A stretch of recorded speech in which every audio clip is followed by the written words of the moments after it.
చలంచర్ల భాస్కర్ రెడ్డి గారు తెలుగు వారపత్రిక నాయకులు. ఆయన స్టేట్ బ్యాంక్ ఆఫ్ ఇండియా ఎంప్లాయీగా ఆఫీసర్గా పనిచేసి ఆ పెన్షనర్స్ అసోసియేషన్ కూడా నాయకత్వం ఇస్తున్నారు. వారిని మాట్లాడుతున్నారు. సభకి నమస్కారం. ఈరోజు సండే మార్కెట్ వారి 40వ వార్షికోత్సవంలో విచ్చేయడం అనేది చాలా సంతోషంగా ఉంది. ఎందుకంటే ఇక్కడ ఒక పెద్ద పండగ వాతావరణం. ఇదంతా పక్కన పెడితే నెల్లూరు గురించి మాట్లాడుకునేటప్పుడు ఒక 2 సంస్థలని ఖచ్చితంగా గుర్తుపెట్టుకోవాలి. ఒకటి పుచ్చలపల్లి రామచంద్రారెడ్డి గారి హాస్పిటల్ ప్రజా వైద్యశాల, రెండోది సండే మార్కెట్ వర్తకుల సంఘం. ఒకటి సేవాభావంతో వైద్యంతో చేస్తున్నటువంటి సేవలు అనూహ్యం. అసలు ఆ మొన్న కూడా ఒక ఆయన అంటున్నాడు, రామచంద్రారెడ్డి హాస్పిటల్ నెల్లూరులో లేకపోతే ఈ సామాన్య ప్రజలంతా ఏమైపోతారు, ఏమైపోయి ఉండేవాళ్ళు అనేటువంటి భావాన్ని వ్యక్తం చేశారు. అదేవిధంగా సండే మార్కెట్ వ్యాపార సంస్థ అయినా కానీ ఇక్కడ జరిగేటువంటి కార్యకలాపాల్లో ఏమాత్రం ఒడిదుడుకులు లేకుండా, పెద్ద లాభాపేక్ష లేకుండా ఒకే మాట మీద ఒకే బాటలో నడుస్తున్నటువంటి వ్యక్తులందరికీ అభినందనలు తెలుపుకోవాల్సి వస్తుంది. ఈ సండే మార్కెట్ చరిత్రలో ఈరోజు ఒక సువర్ణ అక్షరాలతో రాసుకున్నామని చెప్పి తెలుపుకుంటూ నాకు అవకాశం ఇచ్చినందుకు ధన్యవాదాలు. ఇప్పుడు మన ముఖ్యమంత్రి శ్రీమతి ఝాన్సీ గారు రైతు కూలీ సంఘం రాష్ట్ర అధ్యక్షుడిగా, ఆమె ఒక 40-50 ఏళ్ల సామాజిక కార్యకర్తగా ప్రత్యేకించి గ్రామీణ ప్రాంతాల్లో రైతాంగం మధ్య, గిరిజనుల మధ్య పనిచేస్తున్న అనుభవం ఏంటంటే ఈ సమాజంలో మార్పు కోసం చెప్పి ఈ దోపిడీ వ్యవస్థని కూలదోసి దీని స్థానంలో న్యాయబద్ధమైన వ్యవస్థను సాధించడం కోసం అని చెప్పి అహరహం కృషి చేస్తున్నాయండి. ఆమెని ఈ చిరు వ్యాపారుల ఈ సండే మార్కెట్ ఉత్సవాలకి ఉద్దేశించి సర్వేశ్వరి గారు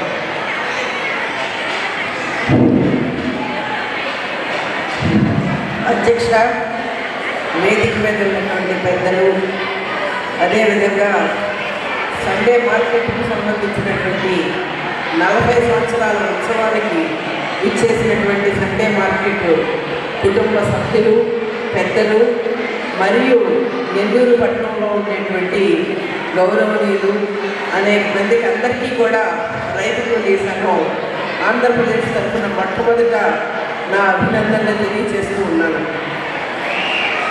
నా ముందు మాట్లాడినటువంటి వక్తలు సందేశాలు ఇచ్చారు. వారిలో క్లుప్తంగా సందేశాలు ఇచ్చినప్పటికీ కూడా చాలా చక్కగా, సూటిగా సండే మార్కెట్కి సంబంధించినటువంటి విషయాల్లో ఏమిటి అనేటువంటి దాన్ని చాలా చక్కగా మాట్లాడారు. ఐఏఎస్ రాజు గారు కూడా సండే మార్కెట్ యొక్క చరిత్ర, ఆ నిబద్ధత, దాన్ని నిలుపుకోవాల్సినటువంటి అవసరము ఎంతైనా ఉంది అని చెప్పి ఒక మాజీ ఐఏఎస్ కలెక్టర్గా ఇచ్చినటువంటి సందేశాన్ని కూడా మనందరం చక్కగా స్వీకరించాల్సినటువంటి అవసరం ఉంది.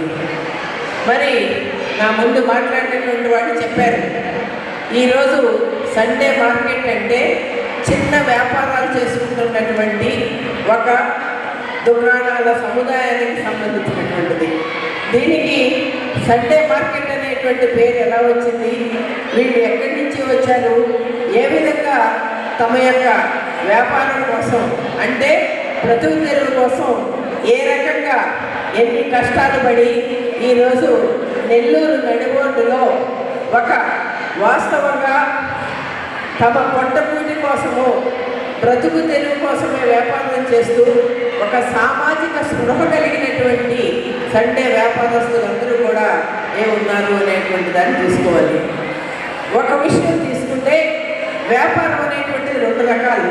ఒకటి తమ పుట్టుబడి కోసం, తమ కుటుంబ అవసరాల కోసం, తమ మనుగడ కోసం చేసేటువంటి వ్యాపారం ఒకటి.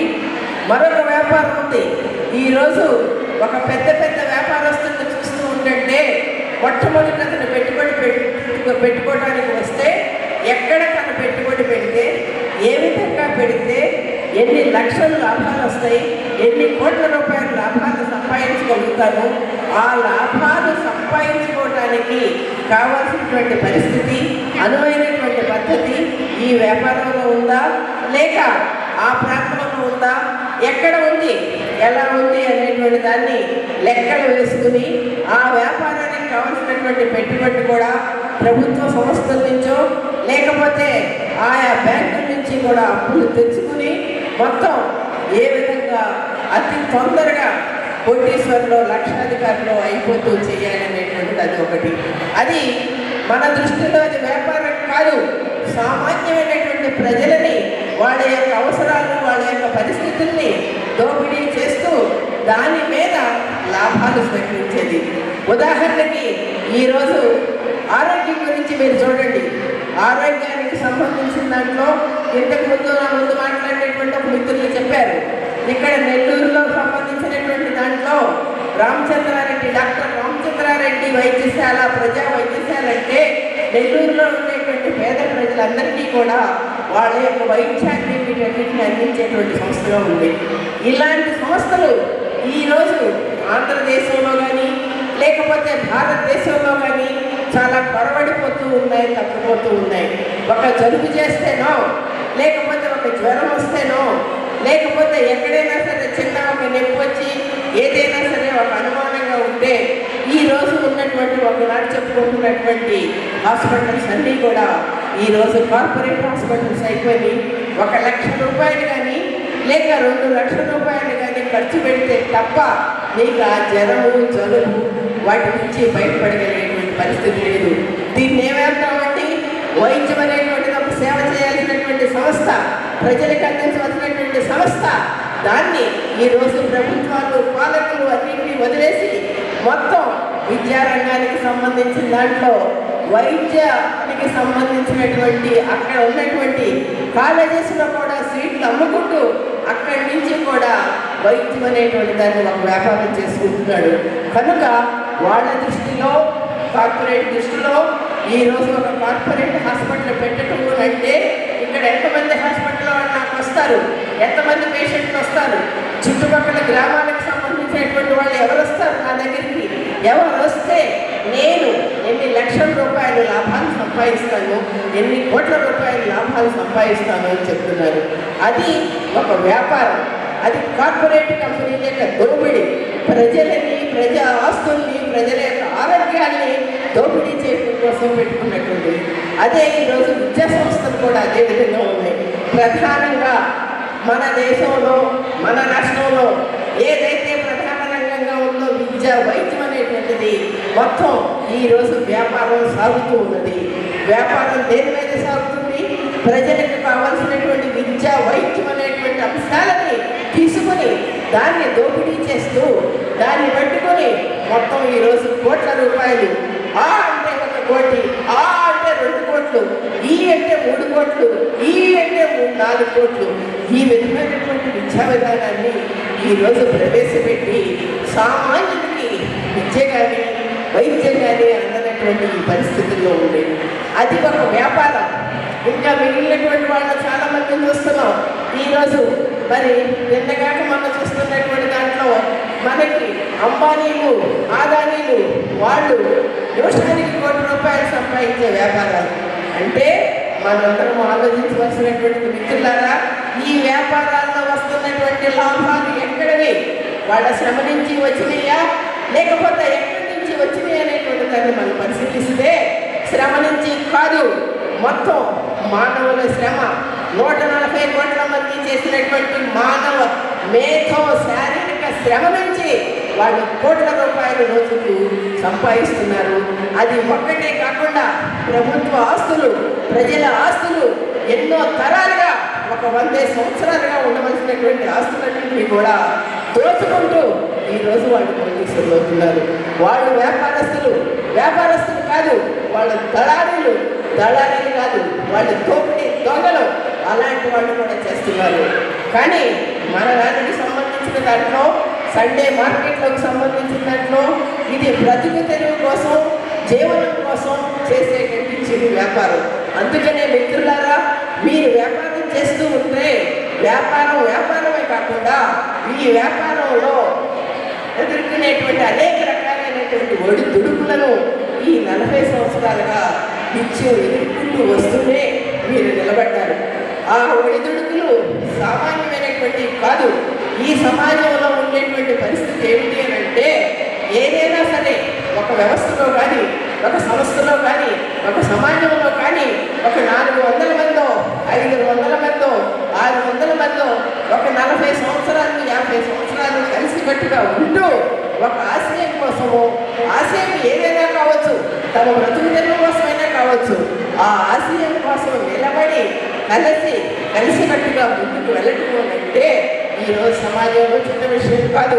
ఎందుకంటే ఈ సమాజంలో ప్రతి క్షణంలో కూడా ఆ సమాజంలో అక్కడ ఎవరున్నారు, అక్కడ ఎంతమంది కులాలు ఉన్నారు, ఇక్కడ ఎంతమంది ఉన్నారు, ఎవరిని చేర్చాలి, ప్రాంతీయంగా చేర్చాలా, లేకపోతే కులం ప్రాంతమైన మీద చేర్చాలా, లేకపోతే డబ్బులు ఉన్నవాడు లేనివాడుగా చేర్చాలా అంటే ఈరోజు సమాజంలో పాలక వర్గాలు కానీ, వ్యాపారస్తులు కానీ ప్రజలను చేర్చి ముక్కలు చేసి ప్రజలు ఐక్యం కాకుండా వాళ్ళు చేసేటువంటి రకరకాలటువంటి దోపిడీల్లో ప్రజలను చేర్చుకునేటువంటిది వాళ్ళ దగ్గర ఉన్నటువంటి ప్రధానమైనటువంటి ఆయుధం. మరి ఈ ఆయుధాన్ని ఉపయోగిస్తున్నటువంటి ఈ పాలకులు ఈరోజు ఈ సమాజంలో అత్యధిక మంది మీరు తమిళనాడు నుంచి వచ్చి ఇక్కడ చిరు వ్యాపారం చేసుకుంటూ మీరు ఈ విధంగా నిలబడ్డారంటే ఆ సంస్థకి బాధ్యత వహిస్తున్నటువంటి కిషోర్ బాబు గారు కానీ, లేకపోతే కిషోర్ బాబు గారు ఉన్నటువంటి సంస్థ కానీ, రైతు కూలీ సంఘం కానీ, లేకపోతే పార్టీ కానీ, అవి కూడా ఈ 40 సంవత్సరాల నుంచి ఈ ప్రజల యొక్క ఐక్యతను, ఈ ప్రజలకు వచ్చినటువంటి కష్ట నష్టాల్ని ఎదుర్కొంటూ ప్రతి క్షణం అన్నదండగా వెన్నుదన్ను నిలబడి ఉండటం వల్లే ఈ 40 సంవత్సరాలు మీరు ఇక్కడ నిలబడగలిగారు అనేటువంటి విషయాన్ని మీకు మరొకసారి గుర్తు చేస్తున్నాను. కామ్రేడ్స్, మీరు నిలబడటంతో పాటు ఈరోజు మీరు 40 వసంతాలు చేసుకుంటున్నారు. ఈ 40 వసంతాలలో ప్రధానంగా మనం చెప్పుకుంటే మీ కుటుంబాలకు సంబంధించినటువంటి కుటుంబాలు, మహిళలు, ఒక మధ్యతరగతి మహిళలు మీరు చాలా ఆనందంగా మీ భాషలో నాట్యం చేస్తూ ఒక సరదాగా మీరందరూ కూడా గడిపినందుకు, ఈ విధమైనటువంటి ఉత్సవంలో ఈ పద్ధతుల్లో మీరు పాల్గొని ఉన్నందుకు మహిళలుగా మీకు ప్రత్యేకమైనటువంటి అభినందనలు తెలియజేస్తూ ఉన్నారు. కామ్రేడ్స్, ఇదే కాదు పరిస్థితి. ఈరోజు మనం ఎక్కడున్నాం? మరి చాలా కుళ్ళిపోయినటువంటి సంస్కృతి, విడగొట్టుకునేటువంటి సంస్కృతి, దోపిడీ చేసేటువంటి సంస్కృతి, మానవుడిని దోచుకునేటువంటి ఈ పరిస్థితుల్లో ఈ నెల్లూరు పట్టణంలో మనం 100 కుటుంబాలుగా ఈ వ్యాపారం చేసుకుని బ్రతుకుతూ ఉన్నామనంటే మనల్ని బ్రతకనివారు, మనల్ని ఉండనివారు. కానీ అనుక్షణం ఏం చేస్తున్నారు, ఎవరు మనల్ని పీక్కు తింటున్నారు, ఎవరు మనల్ని చీలిస్తున్నారు, ఎవరిని మనం కాపాడుతున్నారు అని చెప్పి మీరు కనిపెట్టుకుంటూ మరొక ప్రక్కన సమాజంలో ఎవరికి వరదలు వస్తున్నాయి, ఎవరు కష్టాలు పడుతున్నారు, ఎవరు ప్రకృతి వైపరీత్యానికి బలైపోతున్నటువంటి పేదవారికి వర్గం ఎవరు, వాళ్ళకి చిరు వ్యాపారస్తులుగా మనం చేయవలసినటువంటి సహాయం ఏమిటి అనేటువంటి ఒక స్పృహతోటి, ఒక ఆలోచనతోటి, ఒక దానితోటి మీరు ఉండి ఆ సామాజిక స్పృహతోటి మీరు జీవిస్తున్నారు కనుక సమాజాన్ని కూడా మీకు అర్థం చేసుకోవడం అనేటువంటిది తేలిగ్గా ఉంది. ఇంకా మరి ఈ పరిస్థితుల్లో, చాలా క్లిష్టంగా ఉన్నటువంటి ఈ పరిస్థితుల్లో మిమ్మల్ని నిలబెడుతుంది అని అంటే 2 ఒకటి మీ ఐక్యత, 2 మీ సంఘాన్ని నాయకత్వం వహిస్తున్నటువంటి దానికి సంబంధించినటువంటి ఒక పాలసీ విధానం ఉండటం వల్లే ఇంతవరకు నిలబెట్టారు. అయితే వీటన్నింటినీ విచ్ఛిన్నం చేయాలి. ఈ పాలసీలు వీళ్ళకి అందకూడదు, ఈ ఐక్యత వీళ్ళకి ఉండకూడదు, వీళ్ళు విచ్ఛిన్నం కావాలి అని చెప్పి ఎన్నో రకాల శక్తులు మాయోపాలతోటి, కుట్రలతోటి పడుతూ ఉంటారు, చేస్తూ ఉంటారు. కానీ మనం ఐక్యంగా ఉంటే వాటిని మనమేమి చేయలేము, వాళ్ళు మనమేమి చేయలేరు. దూరం అయిపోతారు అనేటువంటి విషయాన్ని కూడా మనం గమనించుకోవాల్సినటువంటి అవసరం ఉంది. మరి ఈ పరిస్థితుల్లో మీరు ఈ వ్యాపారస్తులుగా బ్రతకడం కోసం, బ్రతుకు తెరువు కోసం వచ్చినటువంటి ఈ వ్యాపారస్తులు మీరు చిన్న చిన్న మీ ఉద్యోగాలు చూసుకుంటూ మీ పిల్లలకు బాధ్యత వహిస్తూ ఈ విధంగా సమాజంలో తల ఎత్తుకుని ఒక ఆత్మగౌరవంతో బ్రతికేటువంటి పరిస్థితిని మీరు కలకాలం నిలబెట్టుకోవాల్సినటువంటి అవసరం ఉంది. ఆ విధంగా నిలబెట్టుకోవాలంటే తప్పకుండా మీరు సమాజాన్ని అర్థం చేసుకోవాలి, మిమ్మల్ని మీరు అర్థం చేసుకోవాలి, మీరు ఐక్యంగా ఉండాలి. ఈ సమాజంలో ఏం జరుగుతుంది, కేంద్రంలో ఏం జరుగుతుంది, రాష్ట్రంలో ఏం జరుగుతుంది, రైతు కూలీల్లో ఏం జరుగుతుంది, వ్యవసాయంలో ఏం జరుగుతుంది, పారిశ్రామిక రంగంలో ఏం జరుగుతుంది, కార్మికులు ఎలా జీవిస్తున్నారు, రైతాంగం ఎలా జీవిస్తున్నారు, రైతు కూలీలు ఎలా జీవిస్తున్నారు, ప్రపంచంలో జరిగేటువంటి పరిస్థితి ఏమిటి, ఎందుకు వస్తున్నాయి యుద్ధాలు, రష్యాలో ఏం జరుగుతున్నది, రష్యా యుక్రెయిన్ మధ్య జరుగుతున్నటువంటి యుద్ధం ఏమిటి, అదేవిధంగా మరి పాలస్తీనా, ఇస్రాయెల్ వాటికి సంబంధించినటువంటి యుద్ధాలు ఏంటి, ఆ యుద్ధాల యొక్క మన పర్యవసానాలు ఏంటి, మన భారతదేశం మీద ఏ విధంగా పడబోతుంది, మన సమాజం వాటిని ఎలా ఎదుర్కోవాలి అనేటువంటి విషయాలని మీలో ఉండేటువంటి చదువుకున్నటువంటి వారు, చైతన్యం కలిగినటువంటి వాడు ఈ విషయాన్ని అర్థం చేసుకుంటేనే మీరు చక్కగా ముందుకెళ్ళగలిగేటువంటి పరిస్థితి మీకు ఉంటుంది. ఒకే విషయం చెప్పి ముగిస్తారు. కామ్రేడ్స్, ఇటీవల కాలంలో కొంతమంది మేధావులు, అంటే ప్రపంచ మేధావులు, ప్రపంచంలో ఉండేటువంటి ఆర్థిక వ్యవస్థను పరిశీలించినటువంటి మేధావులు ప్రపంచానికి ఒక విషయం చెప్తూ ఉన్నారు. 2025-26 నాటికి ప్రపంచంలో పెద్ద సంక్షోభం రాబోతుంది, ఆర్థిక సంక్షోభం. ఈ ఆర్థిక సంక్షోభానికి ప్రధానంగా అమెరికా, లండన్, జర్మనీ, జపాన్ ఈ దేశాలు ప్రధానంగా ఈ సంక్షోభాలు గురికాబోతున్నాయి. సంక్షోభం అంటే ఏంటండి? సంక్షోభం అంటే మనం అర్థం చేసుకోవాల్సినటువంటిది, మనకు అర్థమయ్యేటువంటి భాష ఏమిటంటే నిరుద్యోగం. ఉద్యోగాలు తీసివేస్తారు, మొత్తం బ్యాంకులన్నీ దివాళా చేస్తాయి, ఎక్కడి నుంచి అక్కడే ఉంటాయి, నిత్యావసర ధరలు పెరిగిపోతాయి, మరి అనేక రకాల మనకు కావాల్సినటువంటి ఆయిల్ దొరకదు, సరైనటువంటి మౌలిక వస్తువులు మనకు ఉండవు, ఆరోగ్యం మీద, విద్య మీద చాలా విపరీతమైనటువంటి రేట్లు పెరిగేటువంటి పరిస్థితి కూడా ఉంటుంది. దీన్నే సంక్షోభం అంటాం. ఈ సంక్షోభం ప్రపంచానికి రాబోతూ ఉన్నది. తీవ్రమైనటువంటి సంక్షోభాన్ని ఎదుర్కోవాల్సినటువంటి పరిస్థితుల్లోనే అమెరికా ఉంది అని చెప్పి అనేక మంది శాస్త్రవేత్తలు చెబుతూ ఉన్నారు. ఈరోజు అమెరికాలో ఎన్నికలు జరగబోతున్నాయి, ప్రెసిడెంట్ ఎన్నికలు. ఆ ఎన్నికలలో వాళ్ళు ఇస్తున్నటువంటి ఉపన్యాసాలు కానీ, వాళ్ళు చెప్తున్నటువంటి కూడా రేపు ప్రపంచంలో రాబోయే సంక్షోభానికి ఏమిటి అనేటువంటి దాంట్లో కూడా అక్కడ ఎక్కువ ఉంటుంది. మరి అయితే వాళ్ళు ఇంకొక విషయం కూడా చెప్తున్నారు. ఈ సంక్షోభాలకు సంబంధించిన దాంట్లో అది సామ్రాజ్యవాదుల మధ్య సంక్షోభం, పెట్టుబడిదారుల మధ్య సంక్షోభం. కానీ ఈ సంక్షోభాల నుంచి భారతదేశం చక్కగా బయటపడగలుగుతుంది. ఎందుకు అని అంటే భారతదేశం ఒక వ్యవసాయక దేశం. రైతు భూమి మీద ఆధారపడతారు. రైతు పండించేటువంటి పంటనే మనం పండుగలు అనుభవిస్తున్నాం. మన యొక్క దైనిక అవసరాలను తీర్చగలిగేటువంటి రైతు.